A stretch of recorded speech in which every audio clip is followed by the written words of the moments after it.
Lihat nih ya, lihat judulnya, oke?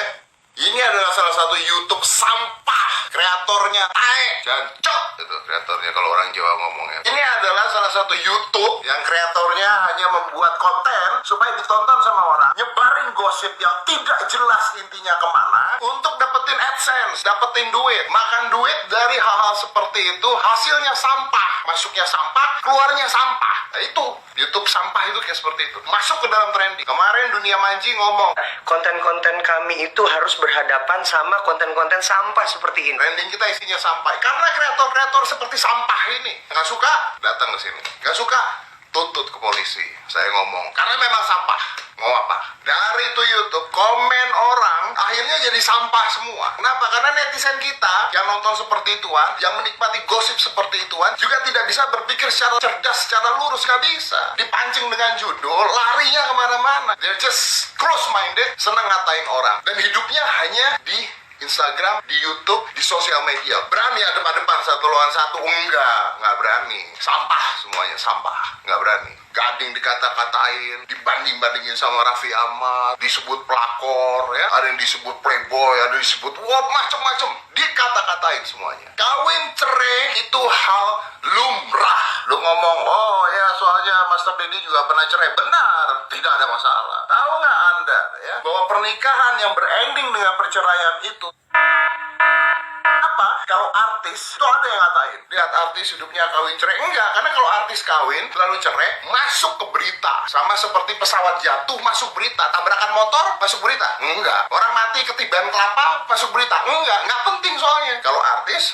jadikan bahan gosip. You smart people ya, gua nggak ngomong ke orang-orang yang bukan subscriber channel gua, orang-orang yang konsentrasi ke gosip-gosip seperti itu, seperti kemarin Vicky lah, Angel lah, yang jelas settingan semuanya. Enggak, itu sampah. Saya nggak ngomong ke orang-orang seperti itu. Saya ngomong ke teman-teman saya, ke orang-orang pintar penonton channel saya. Apa sih yang mau dikasih oleh industri entertainment ke otak kalian? Apa? Satu, gosip selebriti, gosip pemerintah, gosip. Tujuannya apa? Membodohi Anda. Dua, sosial drama. Tujuannya apa? Ya membodohi Anda sampai ada acara settingan terus jalan. Udah tahu settingan ditonton. Sosial drama. Tujuannya apa? Ya jadi bodoh itu penontonnya. Karena semakin bodoh penontonnya, semakin gampang dimasuki, semakin dapat duit yang bikin. Tiga, negatif news. Berita negatif itu makanan buat orang-orang. Emak-emak itu ya, yang negatif otaknya kalau nonton itu carinya negatif. Bapak-bapak juga begitu, semua orang. Jokowi, Prabowo, berita yang dicari apa? Negatifnya. Hancur semuanya. Indonesia berantakan, hancur semuanya. Itu yang difokuskan. Nah, kita sebagai orang pintar harus mempunyai fokus sendiri. Biarin aja mereka situ bodoh sendiri. Kita harus punya fokus sendiri. Apa yang kita harus fokusin? Satu, skill sama hobi kita. Fokus ke skill sama hobi. Gak peduli mau gosip seperti apa. Emang ngerubah hidup lu. Ngerubah hidup lu kalau lu punya skill, punya hobi, dapetin duit, jadi kaya raya, hidup lu berguna. Skill sama hobi. Apa hobi lu? Skill lu apa? Fokus ke sana. Dua, cari ilmu sebanyak-banyaknya. Nonton YouTube, yang dilihat dari YouTube yang berguna. Cari ilmu sebanyak-banyaknya. Gak cuma di sekolah, di mana-mana cari ilmu sebanyak-banyaknya. YouTube dipakai untuk hal berguna, bukan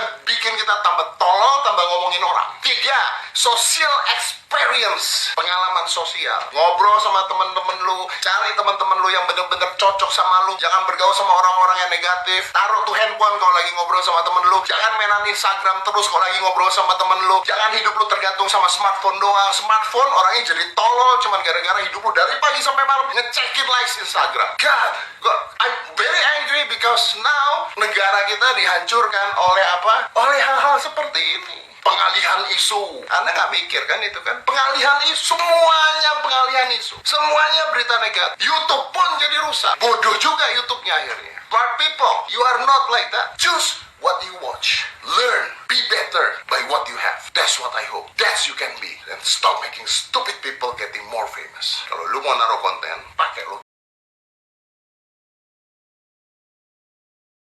Konsep sederhana yang harus kamu tahu, bahwa hidup adalah pilihan. Kita yang sekarang adalah hasil dari apa yang kita lakukan kemarin. Maka sedikit banyak kita bisa memprediksi masa lalu seseorang dari apa yang kita lihat dia sekarang. Contoh, kalau kita ngelihat sekarang ada orang yang berotot, berarti masa lalunya dia suka fitness, dia suka olahraga. Otot yang paling diminati oleh mereka adalah otot tangan. Jadi kalau tangan gede, kayaknya cowok banget. Coba lu bayangin deh, nggak mungkin kan Deddy Kobuzer pada saat brojol dari perut emaknya langsung berotot? Nggak mungkin. Kalau sekarang kita ngelihat ada orang yang hafiz Quran, berarti masa lalunya dia ngafalin Quran. Ulul albab. Surat apa? Ibrahim.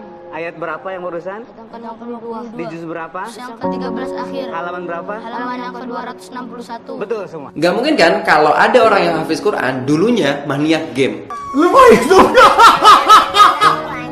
Nggak mungkin.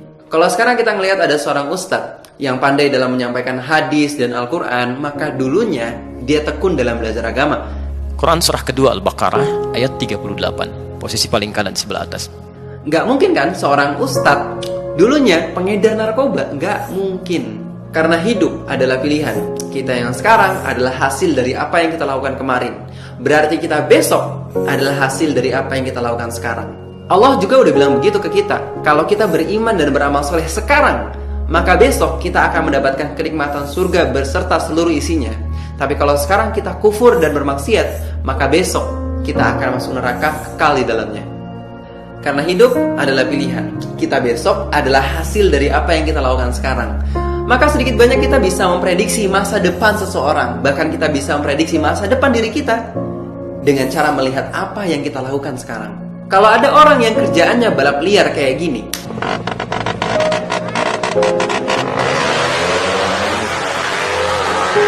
maka bisa jadi masa depannya kira-kira kayak gini.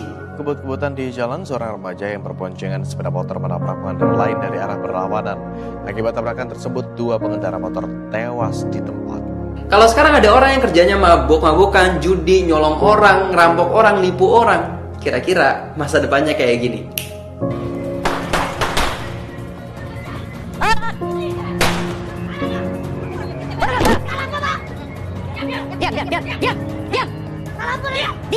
Tapi kan bang, ada orang yang dulunya bejat, jahat, tapi sekarang jadi orang baik dan sukses. Iya, ada orang yang dulunya bejat, tapi karena dia mau berubah, makanya dia jadi baik dan sukses. Kalau dia nggak mau berubah, ya nggak mungkin dia jadi baik dan sukses. Nggak mungkin. Saya dianggap sama beberapa teman-teman termasuk yang bisa dibilang sukses keluar dari lingkungan drugs. Ustadz Jeffrey Al-Bukhari dulunya adalah seorang preman, bahkan pecandu narkoba. Tapi beliau merubah keadaannya dengan belajar agama, ikut pengajian, hingga akhirnya beliau menjadi seorang ustadz. So, apapun keadaan kita saat ini, jika kita mau berubah, nggak ngeluh, terus belajar, nggak malu dengan usaha yang kita lakukan, maka keterpurukan itu suatu saat akan berubah jadi keindahan. Sekarang apa cita-cita kamu dan apa yang sedang kamu kerjakan? Ingat, hidup adalah pilihan.